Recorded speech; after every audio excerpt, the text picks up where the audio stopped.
I bring a message from your master, Marcus Licinius Crassus, commander of Italy. By command of his most merciful excellency, your lives are to be spared. Academics you were, and academics you remain. But the terrible penalty of crucifixion has been set aside on the single condition that you simply admit that not literally every single person in ancient Rome was gay.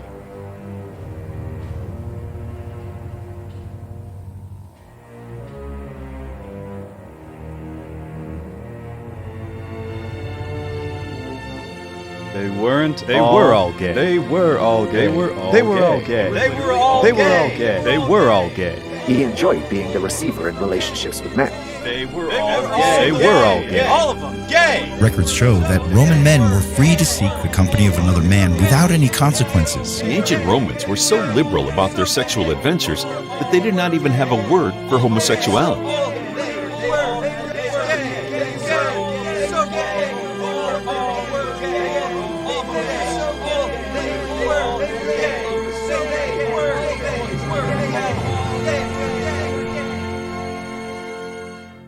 Rumors abound, especially online, about homosexuality in the ancient world. I'm sure you've seen them. Small snippets from a historical treatise or a detail about a Roman emperor's life shared as a meme. If you see enough of these things online, it could start to give you the impression that maybe being gay wasn't all that uncommon back then. Today we'll be going into great depth about this topic, establishing a full landscape and context from which to properly understand it, and we will be looking at ancient Rome in particular. I hope to give you all enough information in this video so that by the end you will have a complete understanding of their societal attitudes towards the topic, how commonplace it was, in what sort of places it may have occurred, and overall, I aim to show you through ample historical reference that homosexuality was neither very commonplace nor ever accepted at any point in ancient Rome. Now, my motivation in making this video is primarily to correct the historical record. For decades, academics bemoaned the fact that ancient homosexuality was ignored, or systematically suppressed by the stuffy scholars of yesteryear. They believed that the more conservative sensibilities of the past prevented an honest discussion of the issue, and to an extent they may be right. In my experience, translations from say before the 1970s would often leave passages which were too sexual or scatological untranslated. Fundamentally, they believed that these older scholars were interpreting Rome through their own contemporary lenses, ignoring the inconvenient or the uncomfortable. But in trying to right this wrong, modern scholars have ironically made the exact same mistake, going way too far in the opposite direction and overemphasizing ancient homosexuality. They attempt to paint Rome as a progressive place in which being gay was commonplace and even accepted. So much like how these older scholars were interpreting Rome through their own contemporary lenses, modern scholars take our own society's acceptance of homosexuality and apply it to ancient Rome, and we end up with a myriad of popular misunderstandings for it. I will therefore be arguing against this idea that homosexuality was accepted or commonplace at any point in ancient Rome,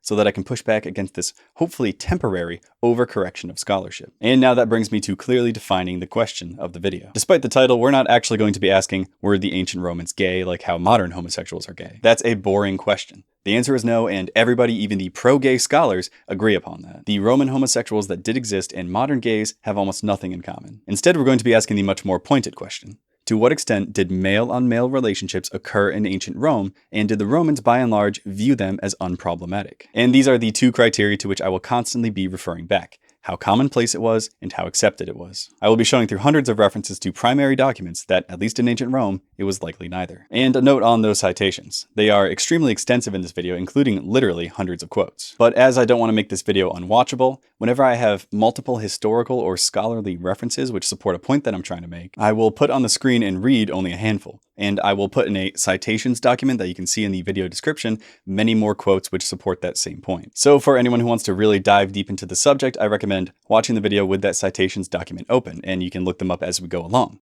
Anybody else, just sit back and enjoy. Now, right off the bat, we need to establish some background knowledge and set up some caveats that we will need to be aware of in this discussion. Otherwise, it's all too easy to get a false sense of understanding, or to fall into the trap of analogizing totally alien Roman practices with modern day ones, when in reality they have nothing but a surface level commonality. So now, first caveat, and if you remember anything, remember this one. It is impossible to know for a certainty what Roman society would have thought of what we call homosexuality. Not only are we of course separated by time and cultural distance, but the Romans actually wrote very little about sexuality at all. What has been written about Roman sexuality in the modern age is gleaned from hundreds of different works, most of which only very tangentially mention the topic at all. And references specific to homosexuality are even more rare. Historians are attempting to reconstruct something as complicated as what millions of people across a huge time period thought about the rather niche topic of male-on-male sex. So just keep that in mind. We're trying to build a rather complicated jigsaw puzzle here, and we're probably missing 90% of the pieces. Another problem with the debate is that it focuses on a narrow scope of Roman history and pretends that it represents the whole. To begin, Rome lasted a long time, around 1200 years, or more if you feel the need to be a contrarian. The period that pro-gay scholars tend to focus on runs from 200 BC to 200 AD, the late Republic and early imperial ages. Left out of this, of course, is 2/3 of Roman history.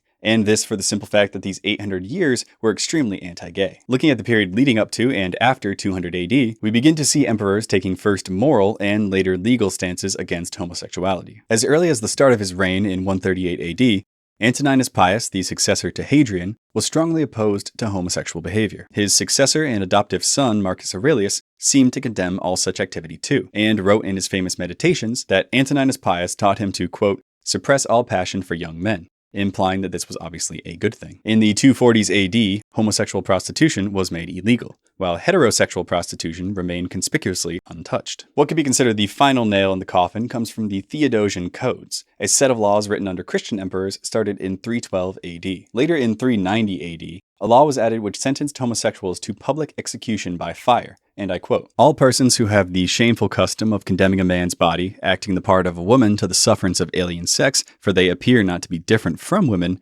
shall expiate a crime of this kind in avenging flames in the sight of the people. Now, perhaps it would have sufficed to simply say that Rome became Christian in 313 AD, which would have all but guaranteed their anti-gay stance. But I include this extreme example to illustrate the lengths of their hatred. Now, examining that period before 200 BC, which includes the monarchy and the early republic, really quality historical records from this period are more difficult to come by, and much of what we have is mixed with a healthy dose of mythology. But what we do have does point to a culture which disapproved of homosexual behavior. It is recorded by Livy, for example, that male sexual assault, even of slaves, was punished. And this is corroborated by Valerius Maximus, who wrote that pudicitia, that is Roman chastity, was defended by law. This concept of pudicitia is surprisingly deep and specific to the Roman context, but it did include the concept that nobody was to violate the body of a Roman citizen. And this was often, although not exclusively, referring to sexual violation. This is all to say that it was likely illegal for a man to penetrate another man or to be penetrated. Valerius Maximus later suggests that voluntarily engaging in homosexual acts was condemned in early Republican times. So before we've even examined any of the pro-gay claims, we can already consider 2/3 of Roman history to have been violently anti-gay. But there's more. Pro-gay side tends only to discuss the opinions of those people from the city of Rome itself, which only contained a small fraction of the empire's population. Now, of course, to be fair to the pro-gay scholars, the focus on people from the city comes partly out of necessity. Most of our surviving documents were written by the city elite for the city elite. But I think the point still stands that most of the population of Rome did not live in Rome. If we want a full understanding of what Rome thought of homosexuality, then these country folk have to be considered. And from the little insight that we do get into their sexual practices, they seemed to have disdained homosexuality. One law passed by Julius Caesar protected citizens from being forced to sit next to known homosexuals at public events, and this was specifically for use in Italian towns outside of Rome. Minucius Felix, writing at the tail end of the period we're examining, uses the term urbanitas to refer to people who were tolerant of homosexuality, indicating that this practice was perceived to be more prevalent in the cities among the urbanites. Obviously, if we only consider the sexual attitudes of those in the city, it will not give us a clear indication of what everyone in Rome thought. And even within the city of Rome, we have again to severely limit our scope, as most of what we're going to be discussing concerns only the upper echelon of society. As a rule, the lower classes had very little written about them, let alone about the specifics of their sexuality. So, putting the plebs aside, the opinions we're going to be examining come almost exclusively from either the senatorial class or one rung below them in the equestrian class. The senatorial class would consist of a few hundred men and their families,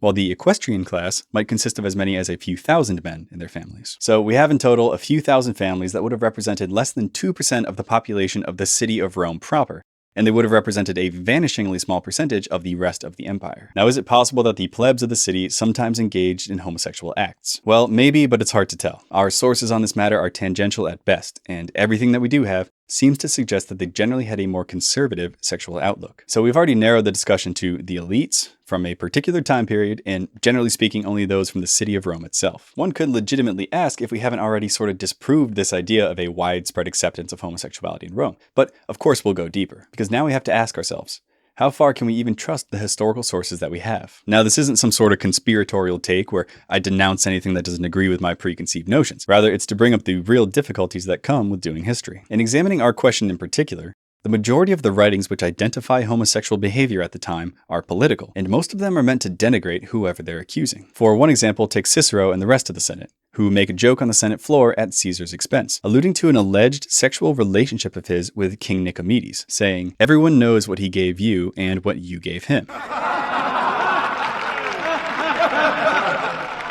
We really have to ask ourselves, how seriously should we take the accusations that Julius Caesar was a homosexual when it comes from the people that would in a few months' time stab him to death? Even pro-gay scholars are quick to recognize this fact. The author of Roman Homosexuality recognizes several times that, quote, "men engaging in public quarrel were quite capable of hurling accusations of sexual outrage at each other, often without any basis in fact." And this brings up another good point. Many of the historical sources we have which attest to some form of homosexual behavior are simply accusations, almost always political and always meant to be negative. So not only do we have to be careful in blindly trusting these sources, but the mere fact that many of these are negative accusations should by itself tell us a lot about what they thought on the issue. You simply wouldn't try to publicly denigrate an opponent by calling them gay if nobody cared that they were gay. And lastly, I need to stress that whatever went on in ancient Rome at this time absolutely should not be conflated with modern homosexuality. Calling them gay in the modern sense is completely off the mark. First, lesbianism was completely unheard of. There are practically no references to female-on-female relationships in Rome, and the very few that we do have are negative. As for men, the instances of male-on-male relationships that did occur in ancient Rome were almost always between a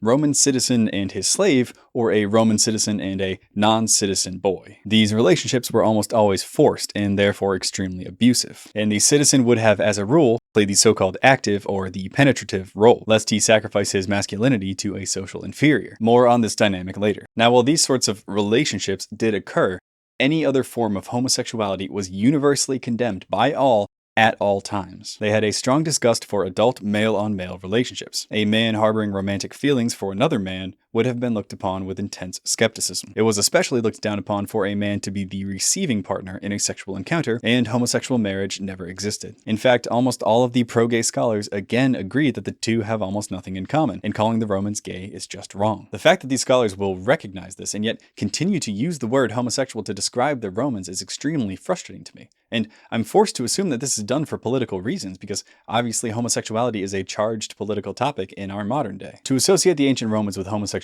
to say that it was unproblematic for them, it's not only a lie, but it implicitly argues for the acceptance of homosexuality today, which reeks of political bias. If the Romans accepted it and they were such a great society, then why shouldn't we? This duplicitous argument where they will use the word homosexual, but then clarify usually somewhere deep within their book that, oh, we didn't actually mean homosexual, is a large part of why I'm making this video. It's a complete Mott and Bailey, and not enough has been done to push back against the misunderstandings that have resulted from it. So with that established, I want to now discuss a little bit about Roman society itself. And we will begin with the Roman ideal of masculine behavior called virtus. Virtus is probably best translated as valor or virtue, but it has a definite, near exclusive association with men. In fact, etymologically, it literally means manliness, vir being Latin for man. It is a quality that only men can achieve, or women on very rare occasion, if they display typically manly virtues. Acting like a man, that is, with virtus, was central to Roman life. It was even in a way worked into their legal system. The head of a Roman household was the father, or the paterfamilias. He had almost total legal power over all members of the family, and this power was called the patria potestas. If the father caught his married daughter cheating, for instance, then he was legally allowed to kill her and her lover. Now, we don't know if this ever actually happened, but it was on the books. The man and his masculinity were central to Roman life. Now, one of the most stereotypically feminine traits, which men should ideally seek to avoid, was seeking too much sex. To the Romans, this was a quality of somebody driven by their lust rather than their reason, so feminine. It wasn't unheard of for men who were deemed to be too sexually active to be called effeminatus, even though they only ever had sex with women. Sort of related to this idea is what was discussed in medical texts at the time, which held that a man's vigor was released during sex, so pursuing too much of it would weaken him. So vital was the preservation of a man's energy that sometimes gladiators, or anyone else who needed to preserve their energy,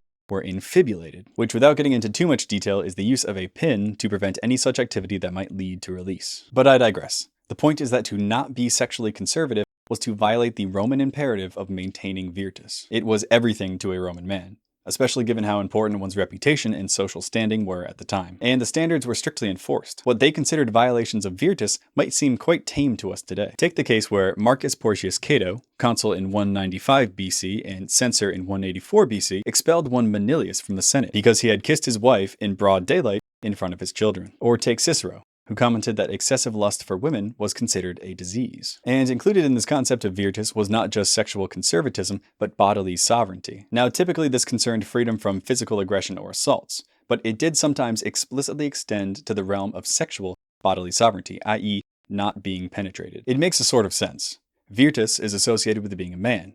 In sex, women are the ones who are typically penetrated. So, for a man to be penetrated was to act like a woman, and therefore to lack virtus. And now, this is one of the most important points to understand when discussing so-called Roman homosexuality. They absolutely despised sexually passive men, men who let themselves be penetrated. They were willingly taking the role of a woman, which was unthinkable to a Roman. Here are some quotes to get the point across. There will be a good number here and even more in the citations. Valerius Maximus tells us that one father, a former censor, had his son killed for being a passive homosexual. There are at least 3 instances I found where men or boys who were either threatened with or actually endured buggery opted to commit suicide, including in the case of the gladiator Sporus. According to Suetonius, Emperor Domitian refused to accept donations from a man who was described as a homosexual passive. The fable writer Phaedrus explains that homosexual passives were made by a drunken accident of Prometheus. Then, with his wits half asleep and in a drunken mistake, he wove the maiden's organs onto the male type and attached male members to women. So it is that lust now enjoys its depraved delight. Tacitus, commenting in quite positive terms on how Germans dealt with passive homosexuals,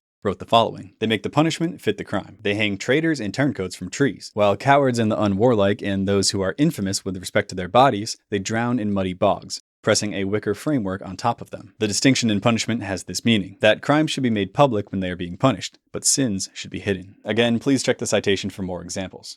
I really cannot stress enough just how far the Roman hatred for sexually passive men extended. And I'm really not even cherry picking here. There just aren't any instances where sexually passive men are considered something that is okay. Even among the pro-gay scholars, this is just something that is not up for debate. Another walk of life which proves the dislike of homosexual passives is the performing arts. Yes, plays, which, confusingly, some pro-gay scholars cite to prove that homosexuals were accepted and commonplace. They will often, for example, discuss Juvenal, a satirical playwright active from around 100 to 130 AD. He lived at the height of opulence in the empire, when the Colosseum was built, where as many as 9,000 animals were killed in a single day for entertainment. Choosing to cite Juvenal to prove that homosexuality was unproblematic, though, is laughable for a few reasons. First, you should understand that, unlike in ancient Greece, the theater was not considered a high-class form of entertainment to the Romans. There were a few different attempts to ban plays altogether in the city, and there were 2 different attempts by Trajan and Tiberius to expel all actors from Rome, both of which were successful for a short while. Additionally, actors were very likely not allowed to vote.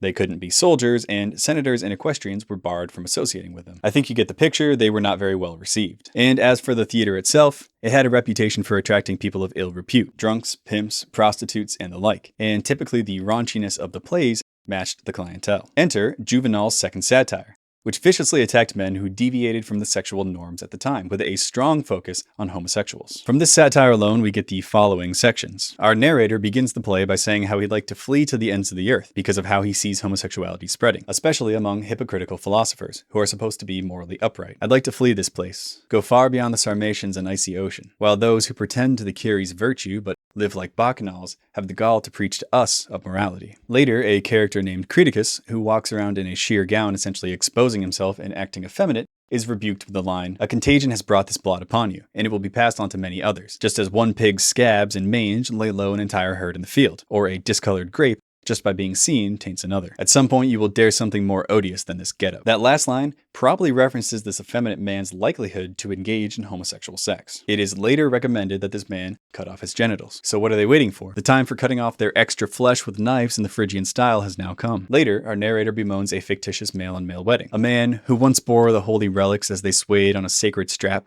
and who sweated under those hallowed shields, now bears a long bridal gown with lace and a veil. O Romulus, father of the city, where does this atrocity come from that is so ruinous to the Latin shepherds? O Gradivus, from where springs this itch that has infected your descendants? Behold, a man, renowned for his high birth and wealth, is given to another man in marriage. And the entire satire is like this, extremely homophobic by today's standards. Now, while you could, and I bet many of you will, argue that because this play exists, it shows that the homosexuals must have also existed. This is a pointless argument. Of course, nobody is saying that gays didn't exist at all, only that they weren't accepted by society at large. And the fact that this extremely popular play exists, which ruthlessly berates them, shows exactly what the people thought of homosexuals. This play simply could not have been made in a society which accepts them. Imagine a Netflix special telling gays to castrate themselves. It's unthinkable because our society is, by and large, accepting of homosexuals, and theirs was not. And passive homosexuality wasn't merely condemned socially, but legally as well, most notably by the Lex Scantinia. This set of laws from the 2nd century BC is subject to varied interpretations, mostly because we don't have the original texts in their entirety, but rather the law was preserved in the Digest of Justinian,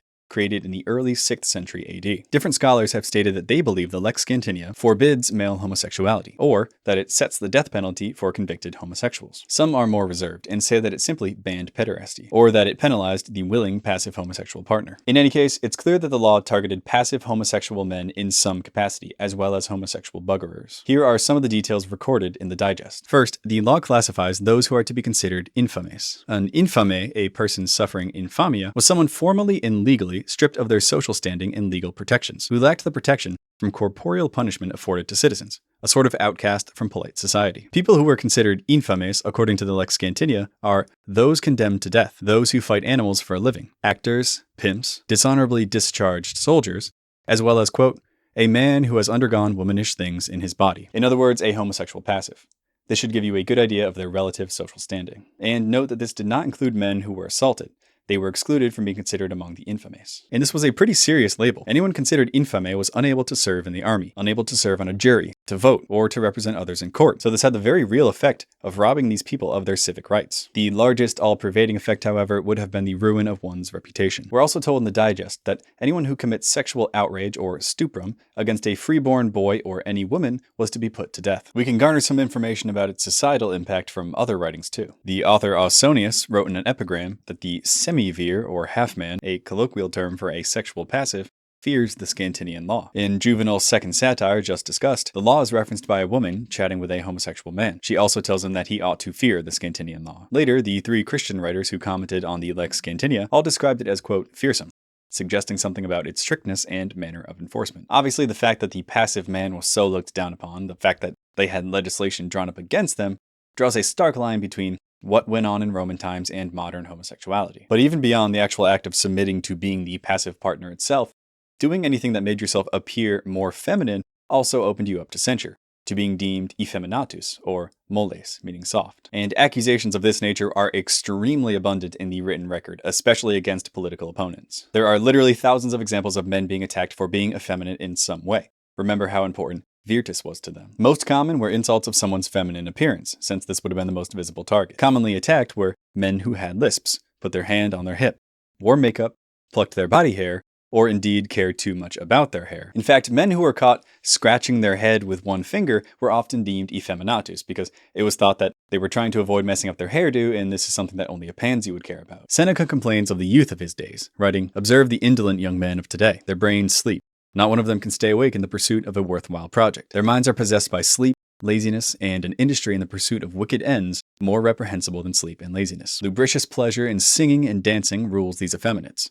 Their preferred way of living leads them to arrange their hair exquisitely, to mold their voices until they are as sweet as those of women, to compete with women in the softness of their bodies, decking themselves out in filthy fineries." Cicero, in his Screed against Catiline, said the following: "These men whom I see flitting about the forum, standing before the Senate house, even going into meetings of the Senate, glistening in their perfumed oils, gleaming in their purple clothing, I would rather Catiline had led them out of Rome as his fellow soldiers. For if they remain here, bear in mind that it is not so much that army of his we will have to fear, but these men who have deserted his army." And he later writes disapprovingly of a group of men, whom you see with combed hair, glossy, either beardless or heavily bearded, with tunics down to their fingertips and toes, wearing sails, not togas. In these flocks, all gamblers, all adulterers, all impure men and unchaste men are tumbled about together. And Juvenal, again in his second satire, writes the following of gay men: "On the advice of them, women marry and then quickly divorce. In their society, they dispel boredom or enliven business. From them, they learn to wiggle their hips," and whatever else the teacher knows. But beware, that teacher is not always what he seems.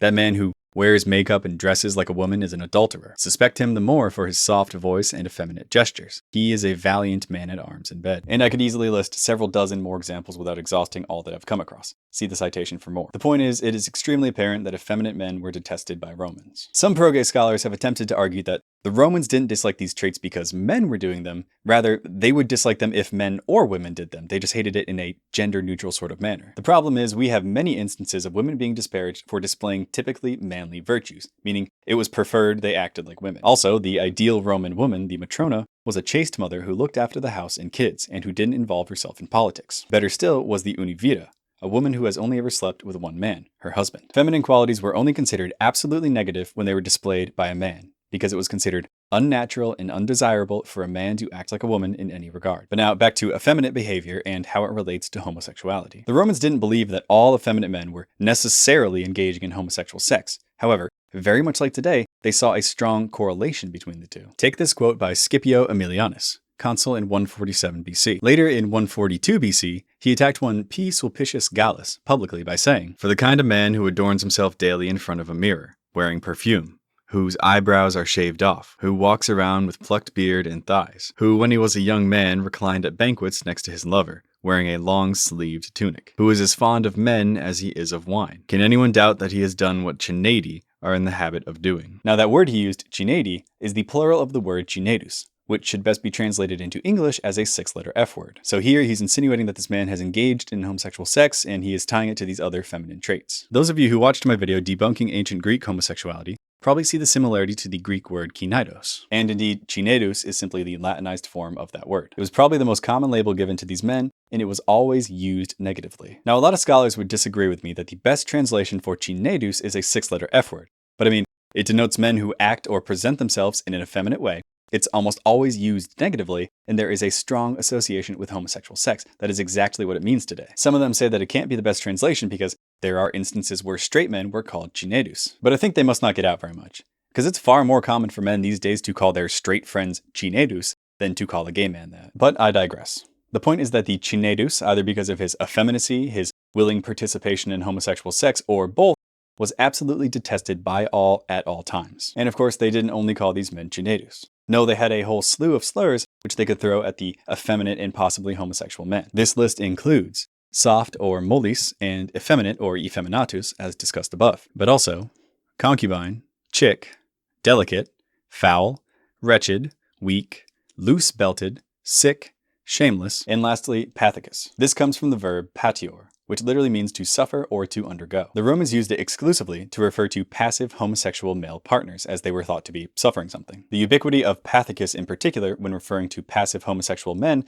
again displays the hatred. So all in all, it is painfully obvious that effeminate men, and especially sexually passive men, were detested by Romans throughout the period we're examining. Now, if you were to argue this, the pro-gay scholars would actually agree with you. Yes, of course, the sexual passive was always detested throughout Roman history, but the active partner, they would say, the one who actually did the penetrating, was always accepted. His role being considered essentially unproblematic because he was taking the masculine role in the act. Now, before doing the research for this video, I'd always thought that, while of course it isn't impossible that this idea existed, it never made sense to me on a logical level. Why would the Romans consider it a grave sin to be penetrated, but not realize that it takes two to tango? Why blame the corrupted and never the corrupter? And indeed, if we examine the historical record, we find not a small number of examples of the sexually active partner in a homosexual encounter being denounced. So when Pompey made an appearance at a public trial, Clodius, accompanied by a mob of rude and insolent villains, took up a conspicuous place and put to them questions of the following kind. Who is the general with no self-control? Who is the man who runs after other men? Who scratches his head with one finger? They, like a chorus, trained in their answers, as he shook his toga,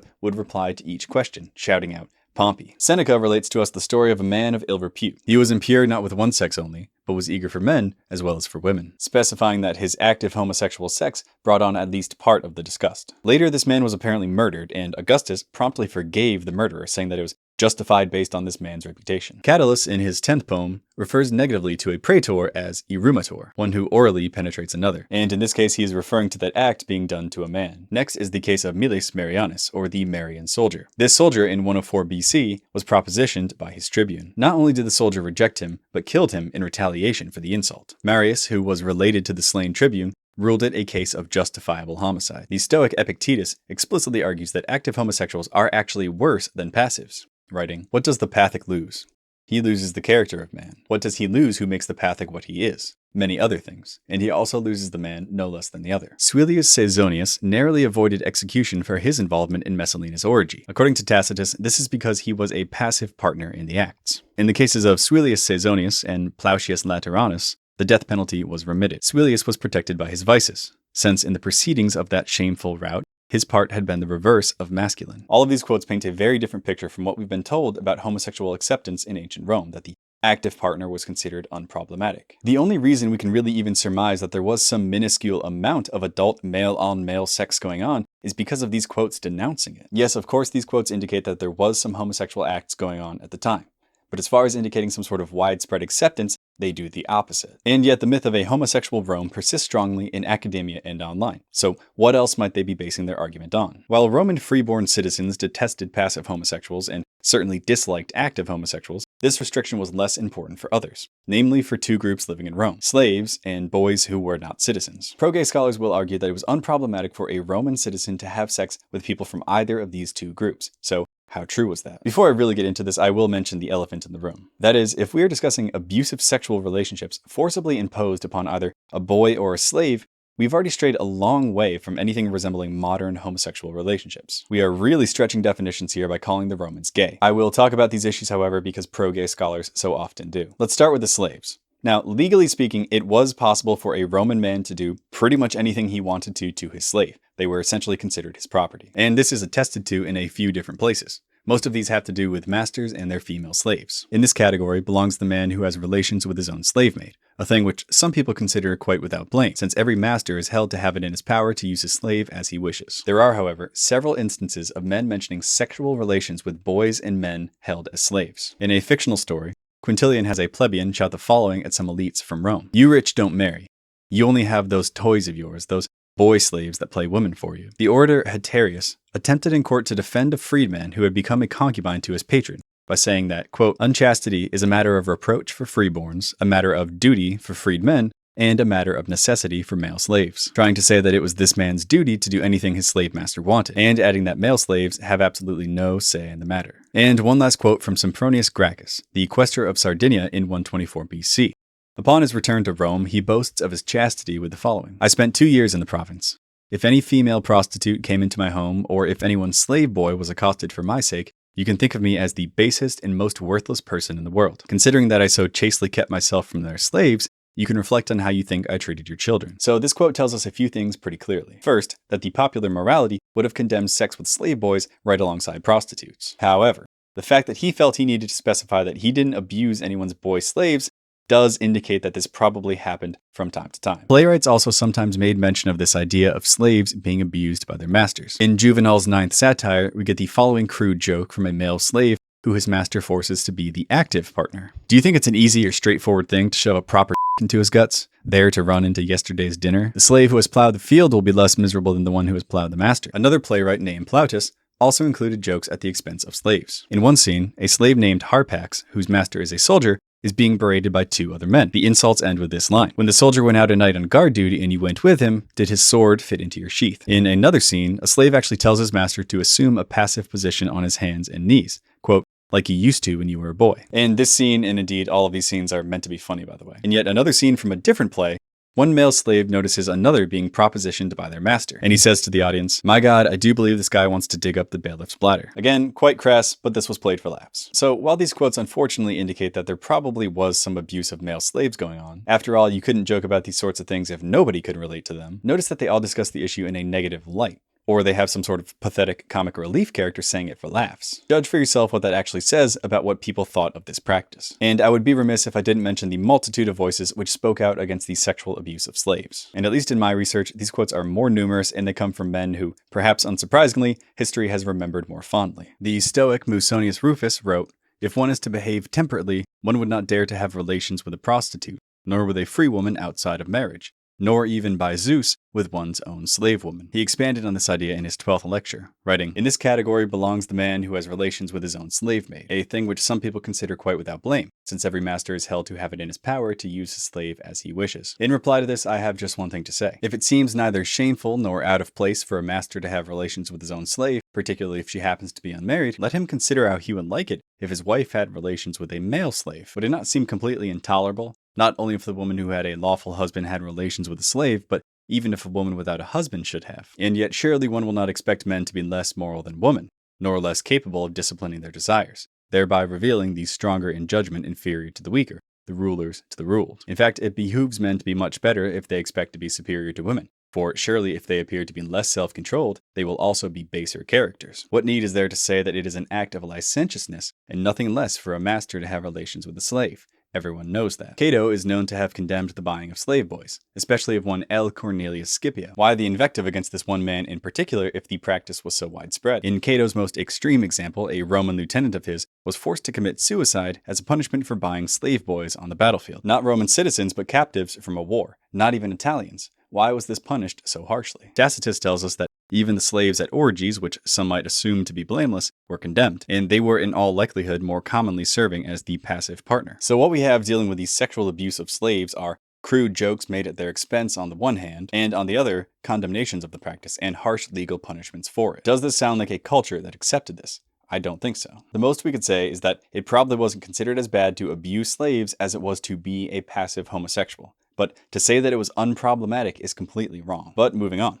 The last area in which pro-gay scholars seek refuge for their theories is in the so-called pederastic relationships of Rome. A quick refresher on pederasty. The idea originated with the Greeks, where an adult male would form a bond with a young boy, around 12 to 20 years old. Now, despite what is sometimes believed online, these relationships were never intended to be sexual, as attested to by Lycurgus and many other ancient sources. They were meant instead to be educational, to teach the boy how he ought to behave and usher him into political life. In a minority of cases which were strongly opposed by a majority of the elites, these relationships did, however, turn pedophilic. See my video debunking ancient Greek homosexuality for more detail on this. Now, Roman pederasty did exist, but it differed slightly from the Greek, in that the Romans, with their emphasis on virtus, were absolutely paranoid of the idea of these pairings turning sexual when it involved their freeborn sons. For this reason, relationships between younger and older men were looked upon with intense skepticism. But what if the relationship was between an older male citizen and a younger non-citizen boy? According to the pro-gay scholars, so long as this was the case, and the boy wasn't outside of the acceptable age range, again, roughly 12 to 20 years old, then these relationships were considered unproblematic. Or at least that is what some of the more unscrupulous scholars might say. Some are more honest. I think the author of Roman Homosexuality put it very well when he wrote, "Pederastic relationships seem to have been no more objectionable to Roman traditionalists than were relationships with freeborn girls or with other men's wives." And this is essentially true. Pederasty was probably considered no worse than adultery. Of course, the problem is, adultery was hated by the Romans. Remember when I said above that the paterfamilias was allowed to kill his married daughter if he found her cheating. Adultery was a problem in the Roman world, but they never approved of it. Much like with homosexuality, there was even a strict set of laws passed to curb it, namely the Julian law on punishing adulteries. This law also allowed a husband to kill the partner of his cheating wife if that partner was infamous. Any trial on the adultery was to be held in public, and if the woman was found guilty, she was forced to wear the clothing of prostitutes. If we want an idea of how much the Romans hated adultery, we can again look at political writings. More accusations of adultery were thrown out than even the all too abundant accusations of femininity and homosexuality. And again, we must assume that this means the general consensus was against it, because you wouldn't criticize someone for something that was unproblematic. Just for a few examples, Pompey, Mark Antony, and Augustus, among many others, were accused of adultery. Famously, Clodius, via his infiltration into the Bona Dei festival, had tried to seduce the wife of Julius Caesar, for which he was castigated. Tacitus, again in glowing terms, discusses how the Germanics dealt with adultery. Thus, with their virtue protected, they live uncorrupted by the allurements of public shows or the stimulant of feastings. Clandestine correspondence is equally unknown to men and women. Very rare for so numerous a population is adultery, the punishment for which is prompt and in the husband's power. Having cut off the hair of the adulteress and stripped her naked, he expels her from the house in the presence of her kinsfolk, and then flogs her through the whole village. The loss of chastity meets with no indulgence. Neither beauty, youth, nor wealth will procure the culprit a husband. So, in short, I find that this comparison between pederasty and adultery perfectly relays what they thought of the former. It is true that, again, compared to being a homosexual passive, cucking a guy wasn't nearly as bad, but there is room for nuance here. Something can obviously be not as bad and still not liked. So, with that said, Was it ever the case that sexual pederastic relationships occurred in Rome? Yes, they are attested to by a number of sources. Take Seneca, who bemoans, "I shall not mention the troops of luckless boys who must put up with other shameful treatment after a lavish banquet is over. I shall not mention the troops of catamites rated according to nation and color, who must all have the same smooth skin and the same amount of youthful down on their cheeks." So while it's unfortunate, it seems foolish to deny that these relationships did occur. However, there are a few things that we can say on the matter. First, again, obviously if we are discussing modern homosexuality, this isn't it. Secondly, these relationships, to whatever extent they did occur, were strongly criticized, especially if they took place with a Roman freeborn boy. In fact, it was common political rhetoric to accuse your rivals of having submitted to an older man while in their youths. Take this passage, wherein Cicero accuses Mark Antony, his perennial rival, of having prostituted himself to a man named Curio in his youth. "You took on a man's toga and at once turned it into a whore's. At first you were a common prostitute. The price of your infamy was fixed, and not small either. But soon Curio turned up, drew you away from your meretricious trade, and as if he had given you a matron's robe, established you in lasting and stable matrimony. No boy bought for sexual gratification was ever so much in the power of his master as you were in Curio's." And lastly, to bring up these pederastic attestations, without mentioning what I found to be the far more numerous examples of men denouncing the practice, is just plain dishonesty. It does nothing but skew perceptions about how common and how accepted the practice was. Take Quintilian, commenting on the playwright and poet Lysias Effeminacy. "He excelled in Roman-style comedies, if only he hadn't polluted his plots with unseemly sexual affairs with boys, confessing his own habits." In a court case, Cicero attempts to discredit his opponent by implying that he is in a pederastic relationship with a foreign boy. He says of him, "I know his type, his habits, his desires," of course implying the worst. Cicero later comments on pederasty again when discussing Catiline. And if you have any doubt as to the tone of this passage, Cicero wanted Catiline dead after his attempted coup d'etat. So this is meant to be scathing. But in what other man were there ever so many allurements for youth as in him, who both indulged in infamous love for others and encouraged their infamous affections for him, promising to some enjoyment of their lust, to others the death of their parents, and not only instigating them to iniquity, but even assisting them in it. But now how suddenly had he collected, not only out of the city, but even out of the country, a number of abandoned men. No one, not only in Rome, but in every corner of Italy, was overwhelmed with debt, whom he did not enlist in this incredible association of wickedness. And there are many other instances of men being condemned for this behavior. See the citation for more. But the pro-gay scholars would say that these cases, by and large, are talking about Roman freeborn boys. If the relationship involved non-citizen boys, then it was no big deal. They cite as evidence for this the fact that there are far more instances of court cases, public condemnations, and the like, which deal with pederasty involving freeborns as opposed to foreign boys. This doesn't at all suggest, however, that the Romans viewed pederasty with foreign boys as unproblematic. Only that they viewed getting their own sons buggered as far more objectionable. They simply are far more likely to care about the virtus of their own boys as opposed to that of strangers. And that's why these events were recorded and brought to court far more frequently. And besides, it's not like there aren't a large number of cases, some already cited above, in which the abuse of non-citizen boys was condemned. And I mean, of course it was going to be the case that people spoke out against the sexual abuse of young boys. This is objectively evil. The scholars who pretend that this practice was entirely unproblematic are just plain wrong. Insofar as we can divine some sort of consensus opinions from the writings we have, it's probably the case that the majority of even the elites opposed to the practice. And certainly the majority of the common people viewed it as a disgusting perversion of the worst of the elites. And one last point to make about culture. It'll be well known, especially by tech bros, that Stoicism was popular during this time period. Central to Stoic philosophy was the teaching of self-control and self-mastery, something which was considered at odds with homosexual sex, because they thought that could only be done for self-gratification. Here are just a few quotes from Stoic philosophers commenting on homosexual sex. Musonius Rufus wrote the following: "Those who do not live luxuriously, or who are not worthless, must conclude that the only justified sexual practices are those that are consummated within marriage for the purpose of creating children, since these practices are licit as well, and that those sexual practices which aim at mere pleasure are unjust and illicit, even if they take place within marriage." He also describes male sex as, quote, against nature. The precursors to the Stoics all generally agree that homosexuality was wrong, including Plato, who said in his book Laws that sexual intercourse between men should be once and for all prohibited, and Aristotle, who likened homosexual sex to a disease which arises from those who are, quote, wantonly abused from childhood. Seneca seemingly never commented directly on male-on-male relationships as such, but did make several statements close enough to the topic. For instance, in this passage where he denounces the collection of beautiful slaves. Everyone's retinue of slaves is carried along, their faces made up to keep their delicate skins from harm by sun or cold. It is something to be ashamed of if there is a slave in your following of boys whose healthy complexion needs no cosmetics. Else the more stylish folk around you may say in disbelief, have you no girl favorite, no boy to rouse her envy? These are the voices of, quote, everyone that you must flee. These are the men who pass vice around and communicate it from one place to another. As stated above, Epictetus denounces both passive and active homosexuals, even putting more blame on the actives, writing, what does the Pathic lose? He loses the character of man. What does he lose who makes the Pathic what he is?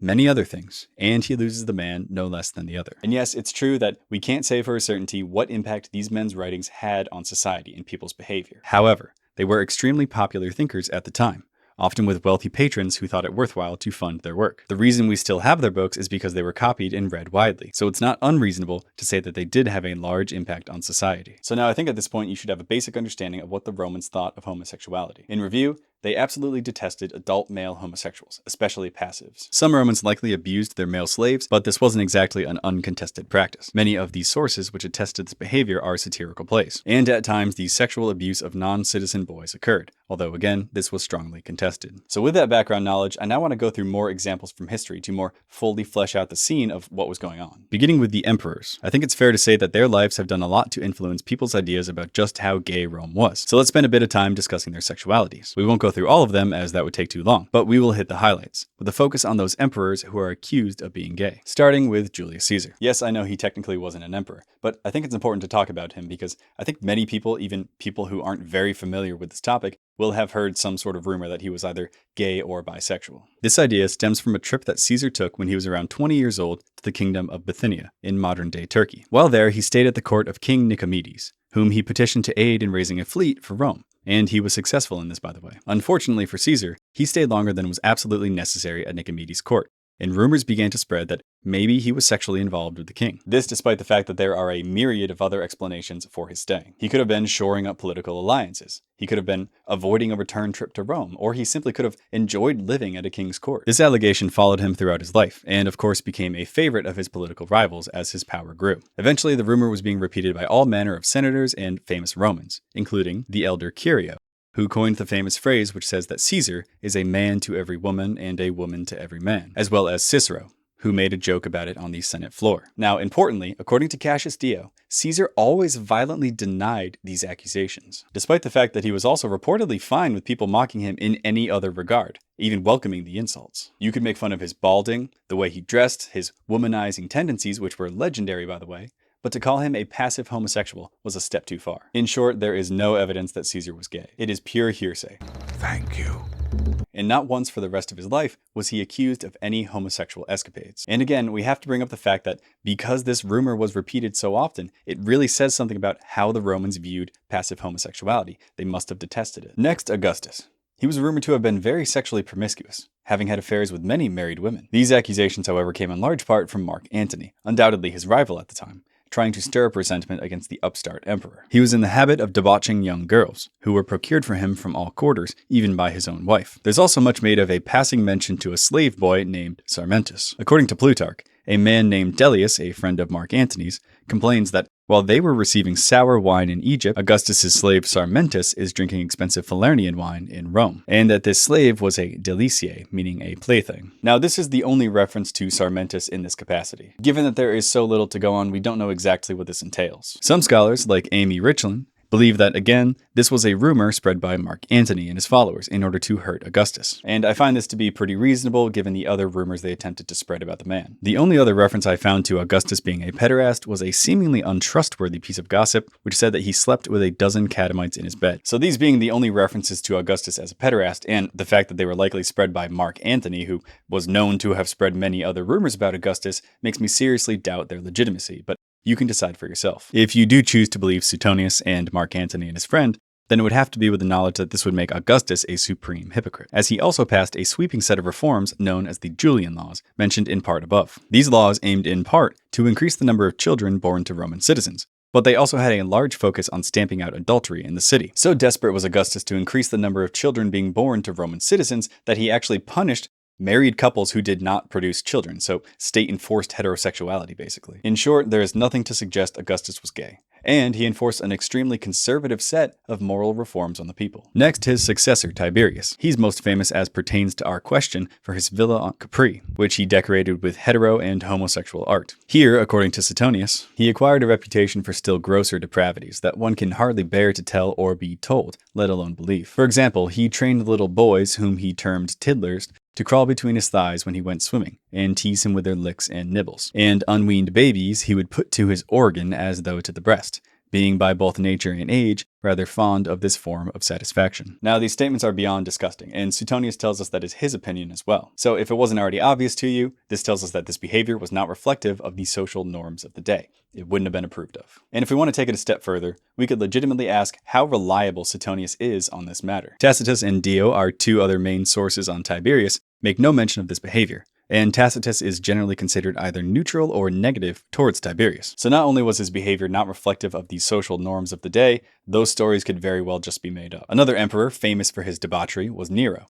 Was he gay? Well, if the reports are to be believed, then probably yes, or at least bisexual. According to Suetonius, while he did marry a few women, he also married a man named Pythagoras, to whom he played the feminine role. And he later married another man named Sporus, whom he had castrated. And I will point out here that homosexual marriages were never allowed at any point in Roman history. It was practically unthinkable outside of the context of a joke. And this, of course, brings up the fact again that the behavior of a Roman emperor is hardly reflective of the popular morality. Nero also reportedly kicked his pregnant wife to death and had his mother murdered. This is not an indication that these practices were widespread or unproblematic. In fact, these things were probably only recorded because they were shocking and detestable. Also remember that Nero was deposed in 68 AD, driven out of Rome by an angry mob, tried and found guilty in absentia, and sentenced to death, although he ended up taking his own life, supposedly uttering the famous and very gay line, "Oh, what an artist the world loses in me," before doing so. His quote-unquote husband, Sporus, was going to be thrown into a gladiator show, but he opted to kill himself instead at the age of 20. Next, Emperor Galba.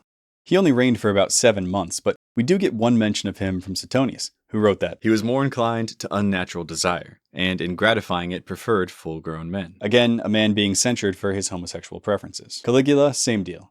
Insofar as the stories about him are true, they are meant to be negative. Next, Elagabalus. He's an unimportant emperor historically, but he's remembered mostly today for being a sexual degenerate. It's said that he would often dress like a woman and put on makeup. At night, he reportedly dressed like a prostitute and saw how much money he could make. He also reportedly took a man named Heracles as a husband and performed oral sex on him publicly. Again, I think you get the point that these were not approved of behaviors. By the time Elagabalus was 18, the Praetorian Guard had decided to kill him. He tried to escape, but he was caught and his body thrown in the Tiber. The selection of emperors so far might have you thinking that they all behaved this way, but in fact, most were far more chaste and or decidedly not attracted to men or boys. Claudius, for example, was known as a womanizer, but was not at all into men. According to Suetonius, he set no bounds to his libidinous intercourse with women, but never betrayed any unnatural desires for the other sex. As mentioned at the start of the video, both Antoninus Pius and his adoptive son, Marcus Aurelius, were both extremely chaste. Perhaps the poster child for homosexuality in ancient Rome, though, is Emperor Hadrian. He's said by pro-gay scholars to have kept a young man from Bithynia named Antinous as his sexual partner. According to them, this relationship was likely open and considered unproblematic by Hadrian's contemporaries because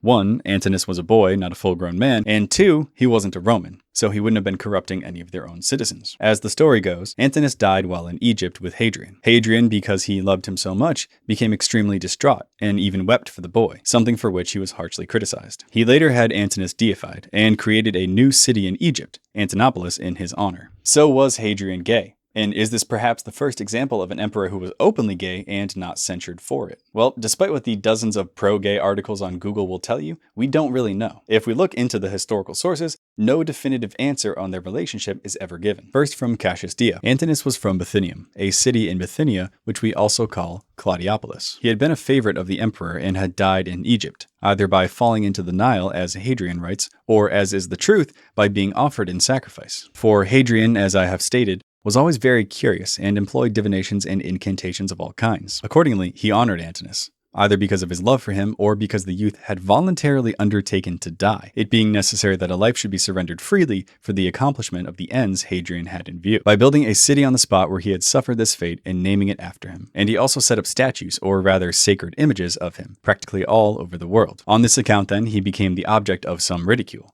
and also because at the death of his sister Paulina, he had not immediately paid her any honor. So according to Dio, Antinous didn't simply die, but rather was killed. That Hadrian was told some prophecy that someone must be sacrificed in order to accomplish some goal or avoid some ill, and Antinous stepped up. Hadrian, feeling grateful for the sacrifice and probably feeling bad that someone had to die for his sake, deified him and gave him all sorts of posthumous honors. There is nothing in this story that suggests homosexuality. So where do these claims come from? Well, they may have stemmed in large part from much later writings. In the Historia Augusta, for example, published sometime in the 4th century AD, we get this passage. During a journey on the Nile, Hadrian lost Antinous, his favorite, and for this youth he wept like a woman. Concerning this incident, there are varying rumors. For some claim that he had devoted himself to death for Hadrian, and others what both his beauty and Hadrian's sensuality suggest. But however this may be, the Greeks deified him at Hadrian's request, and declared that oracles were given through his agency, but these, it is commonly asserted, were composed by Hadrian himself. Also from the 4th century, we get this passage in the book De Caesaribus. Hadrian himself, as is the custom with the fortunate rich,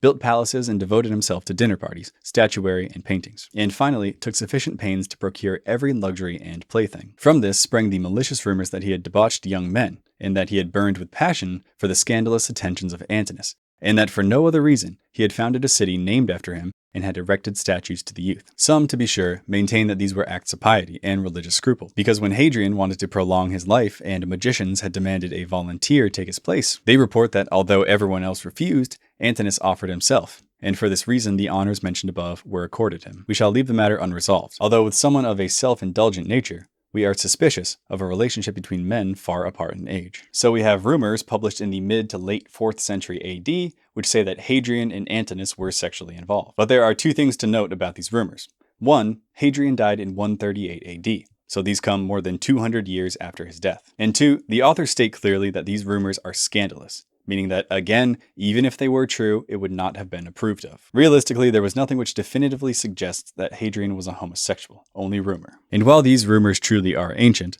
the reason the Hadrian as a homosexual myth is around today can probably be attributed to contemporary works, most notably the fiction novel Memoirs of Hadrian from 1951. In it, Hadrian is openly homosexual for Antinous, and loves him in the modern gay sense of that word. This isn't unlike what has been done to Achilles and Patroclus by the book The Song of Achilles. The source material in both of these cases did not at all suggest that these men were homosexual, but these books, little more than sexed-up fanfics, managed to make popular this idea anyhow. Another story I think sheds light on our topic is the scandal surrounding the Bacchanalia, recorded most notably by Livy. In his history, he tells us how a cult to the god Bacchus devolves into wanton immorality, both sexual and non-sexual, including the sexual assault of young men, not only citizens, but slaves and freedmen as well. Now, this isn't a story directly about homosexuality because, again, the Romans discussed that very infrequently, but it does comment on it. I will relay the story here, trying to use mostly quotes from Livy to do so, and I will stop off at those sections which discuss our topic. The story begins with the investigation of the cult by consuls, where they begin to learn about what was going on. They find out the following. When they were heated with wine and the nightly commingling of men and women, those of tender age with their seniors had extinguished all sense of modesty. Debaucheries of every kind commenced. Each had pleasures at hand to satisfy the lust he was most prone to. Nor was the mischief confined to the promiscuous intercourse of men and women. False witness, the forging of seals and testaments, and false informations, all proceeding from the same source, as also poisonings and murders of families where the bodies could not even be found for burial. So no direct talk of homosexuality yet, but you can see how problematic the cult was. The story turns to discuss how the consuls came to know these details. It turns out that their informant was a freedwoman named Hispala Ficenia. A freedwoman or a freedman is simply someone who was born a slave but then subsequently freed. Hispala has a lover, a young man named Abusius. Abusius mentions casually one day that his stepfather is having him initiated into the Bacchic cult. Hispala, however, knows something of this cult. When she was a slave, her master had forced her to be initiated, and she knew what evil went on there. She was concerned for Abusius, saying, "Your stepfather, then, is by this act hurrying on the ruin of your modesty, your reputation, your hopes, and your life." Here is how Hispala describes what goes on there. It was a matter of common knowledge that no one had been initiated for the last 2 years above the age of 20. As each person was brought in, he was handed over to the priests like a victim, and taken into a place which resounded with yells and songs, and the jangling of cymbals and drums, so that no cry from those who were suffering violation could be heard. She then begged and implored him to get out of the affair whatever way he could, and not to rush blindly into a place where he would first have to endure and then commit every conceivable outrage. So we have priests who, as part of the initiation, sexually violate both males and females, although she seemingly only mentions the men here. Interesting too is the fact that Hispala was a slave when she was initiated. Pro-gay scholars would have us believe that the sexual abuse of slaves, both male and female, was completely tolerated. Yet as we'll see, these rites were abhorred, and it wasn't only citizens who were initiated. Eventually, the consuls are told that Hispala knows the details of the cult, and they bring her before them to make testimony. At first, she was nervous to even confess her involvement with the cult, as clearly they were not looked upon kindly. And she declared that while she stood in great fear of the gods, whose occult mystery she was revealing, she stood in much greater fear of men, who would tear her to pieces if she turned informer. So she begged Sulpicia and the consul to remove her to some place outside the borders of Italy, where she could pass the rest of her days in safety. Eventually, they guarantee her safety, and she makes this testimony. At first, they were confined to women. No male was admitted, and they had 3 stated days in the year on which persons were initiated during the daytime, and matrons were chosen to act as priestesses. Patula Aeneia, a companion, when she was priestess, made a complete change, as though by divine motion, for she was the first to admit men, and she initiated her own sons. At the same time, she made the rite a nocturnal one, and instead of 3 days in the year, celebrated it 5 times a month. When once the mysteries had assumed this promiscuous character, and men were mingled with women, with all the license of nocturnal orgies, there was no crime, no deed of shame wanting. More uncleanliness was wrought by men with men than with women. Whoever would not submit to defilement or shrink from violating others was sacrificed as a victim. To regard nothing as impious or criminal was the very sum of their religion. I think that line about men with men speaks for itself. There is within it no indication at all of the standard academic interpretation of Roman homosexuality that the active partner was blameless. In fact, he was considered a criminal, who, as we will see later, spoiler alert, was to be put to death. The consuls then take this information to the Senate, who immediately take action to shut down the cult. Those who presided over these mysteries were to be sought out not only in Rome, but everywhere where people were in the habit of assembling, so that they might be delivered up to the consuls. Edicts were published in Rome and throughout Italy, forbidding any who had been initiated from meeting together to celebrate their mysteries, or performing any rites of a similar character. And above all, strict inquiry was to be made in the case of those who attended gatherings in which crime and debauchery had occurred. These were the measures which the Senate decreed. About the matter, the consul Postumius then addressed the people. "It is these gods whom your ancestors ordained that we should worship, reverence, and pray to, not those who have driven the minds of people enslaved by foul and foreign superstitions, as though by goading furies into every form of crime and every kind of lust. Whatever I say, you may be certain that it does not come up to the enormity and horror of the thing." As to their number, he clarifies, more than 7,000 men and women were involved. He continues and now directly addresses the male homosexuality that took place. "If you knew at what ages males were initiated,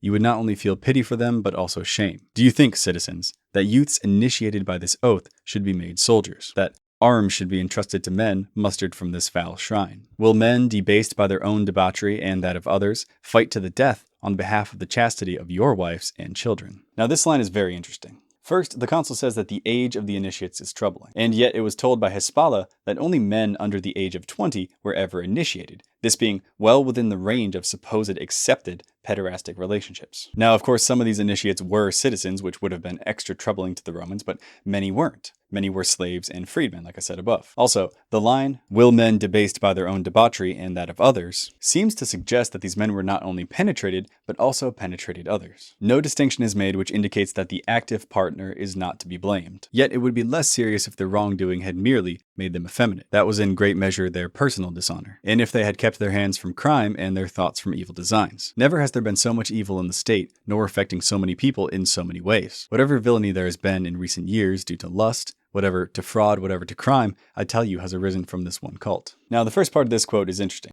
because it tells us that if these men had merely been sexually violated, had merely been made effeminatus, that would be one thing. Of course not approved of, but it wouldn't have been a huge threat to society. This of course serves to reinforce the fact that passive homosexuality was viewed negatively. Nothing new here. But because he explicitly calls out sexual crimes by mentioning villainy due to lust, and he has already absolved the passive homosexuals as less blameworthy, we can again assume that he is censuring the active homosexuals in this case. But moving on with the story.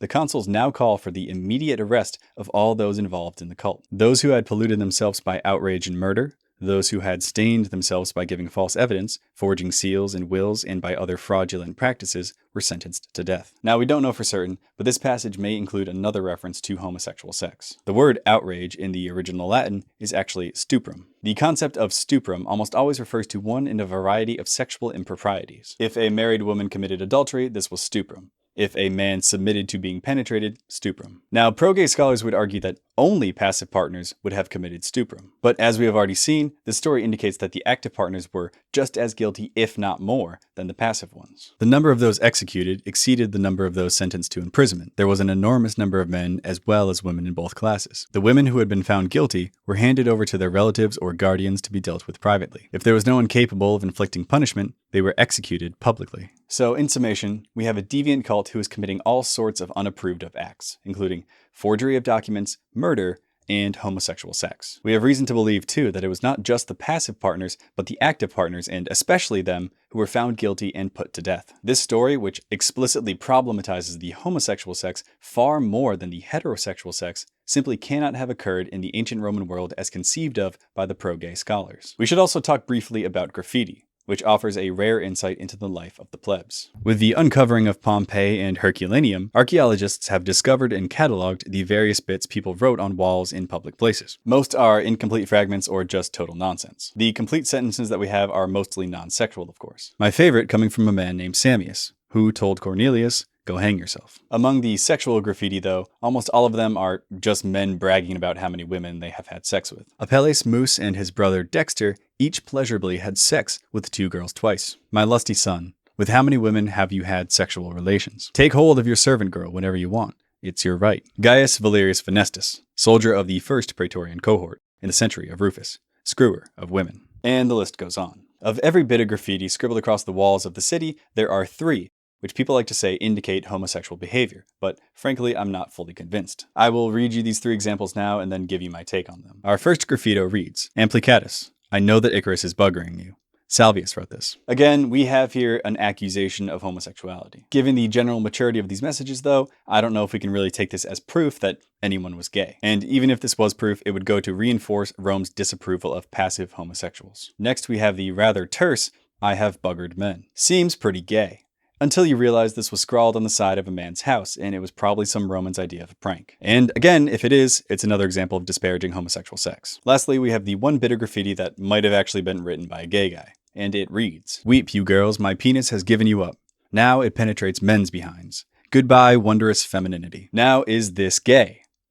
Yeah, maybe. But I will add in as a note of nuance, we again don't know if this was meant to be serious or not. And frankly, so many of these messages are meant to be satirical, I don't know if it's wise to take this one seriously. While it may seem more likely at first that this was truly written by a gay man, when every other single piece of graffiti doesn't fit in with the idea that this one seems to indicate, then it becomes not unreasonable to come up with some other less apparent explanation for its existence. The author didn't leave his name, so this could be satirical. Or it could be insinuating that another man is homosexual. Now, I could continue on with this for quite a while, but this video has already run long. I'll just wrap up by saying that homosexuality as it exists today simply was not very prevalent in ancient Rome, and it certainly was never approved of in any of its forms. When the Romans could be bothered to even comment on it, it was always negative. Adult male-on-male relationships were always hated, with the passive partner receiving extra vitriol. While it does seem to be the case that sexual abuse of male slaves and sexual pederastic relationships did sometimes occur, we only know about these because of crude jokes and denunciations. When studying history, there is always a temptation, usually something you're not even aware of,